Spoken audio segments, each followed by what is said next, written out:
Geometry का एक question दिया गया है, इसमें दिया गया है कि डायग्राम ऑलरेडी मेंशन था क्वेश्चन में, पी से दो टेंजेंट ड्रॉ किया गया है, मतलब लेंथ बराबर हो जाएगा, ठीक है, राइट, आइसोसेलेस ट्रायंगल बन जाएगा। मतलब फिर यहाँ से हमें ये बात पता चल गई कि ये एंगल 54 डिग्री हो जाएगा और ये एंगल भी 54 डिग्री हो जाएगा, एंगल सम प्रॉपर्टी लगा देना, ठीक है।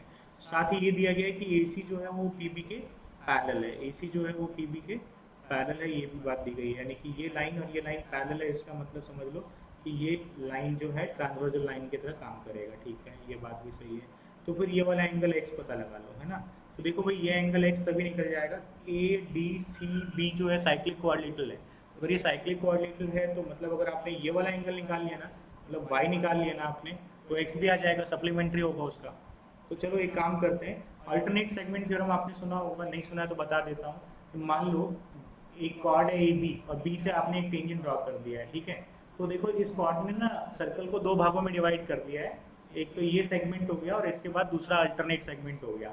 तो देखो BC टेंजेंट और AB टेंजेंट और कॉर्ड के बीच बनने वाला जो एंगल होगा वो किसके बराबर होगा, इस कॉर्ड ने जो दूसरे सेगमेंट में यानी अल्टरनेट सेगमेंट में जो एंगल बनाया है 1 उसके बराबर हो जाएगा। तो इसी प्रकार से देखो, अगर आप थोड़ा ध्यान से देखें यहाँ पर, तो ये एंगल कितना दे रखा है, ये एंगल 54 डिग्री दे रखा है, तो ये टेंजेंट हो गया और ये इसका कॉर्ड हो गया। तो इसके अल्टरनेट सेगमेंट में इस कॉर्ड ने कहाँ एंगल बनाया है, यहाँ पर एंगल बनाया, तो ये कितना हो गया, 54 डिग्री हो गया।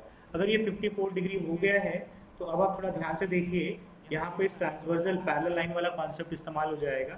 54 डिग्री और ये y और 54 डिग्री इन दोनों को जोड़ेंगे तो कितना आ जाएगा, ये 180 आ जाएगा, यानी y इज इक्वल टू कितना आएगा, 180 माइनस 108 डिग्री, तो कितना आ जाएगा ये हमारे पास, तो ये आ जाएगा हमारे पास 72 डिग्री। तो y की वैल्यू कितनी आ गई, 72 डिग्री आ गया y। तो y अगर 72 डिग्री है तो एंगल x कितना होगा, ये तो सप्लीमेंट्री ऑफ y हो जाएगा, यानी 180 y माइनस y, तो यानी 180 माइनस 72 कितना आ जाएगा, तो ये आपके पास आ जाएगा 108 डिग्री, 108 डिग्री। तो इसका सही आंसर क्या होगा, इसका सही आंसर होगा 108 डिग्री, ठीक है।